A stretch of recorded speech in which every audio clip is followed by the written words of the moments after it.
Happy new year to all.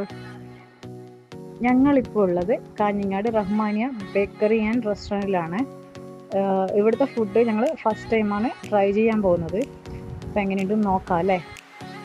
ഇവിടുത്തെ main item എന്ന് പറയുന്നത് മന്തിയാണ്. മന്തിയുടെ ഡിഫറെൻ്റ് ഐറ്റംസ് നമുക്ക് ഇവിടുന്ന് ട്രൈ ചെയ്യാം.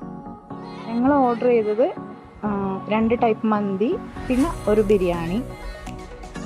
ഓർഡർ ചെയ്തത് മന്തിയിൽ ചിക്കൻ പെരിപെരിയും ചിക്കൻ പൊള്ളിച്ചതുമാണ്, പിന്നെ ഒരു ചിക്കൻ ബിരിയാണി. അത്യാവശ്യം നല്ല ക്വാണ്ടിറ്റിയുള്ള ഭക്ഷണം തന്നെയാണ് കിട്ടിയത്. ഞാൻ സാറ്റിസ്ഫൈഡ് ആണ്. എൻ്റെ ഒരു പാഷൻ ഫ്രൂട്ട് മൊയ്ത്തോ ഓർഡർ ചെയ്തു. സംഭവം കൊള്ളാം, ഫ്രൈ ആയിട്ടാണ്. അപ്പോൾ നിങ്ങളെല്ലാവരും ഇത് ട്രൈ ചെയ്ത് നോക്ക്. ലൊക്കേഷൻ വരുന്നത് കാഞ്ഞങ്ങാട് മടിയൻ.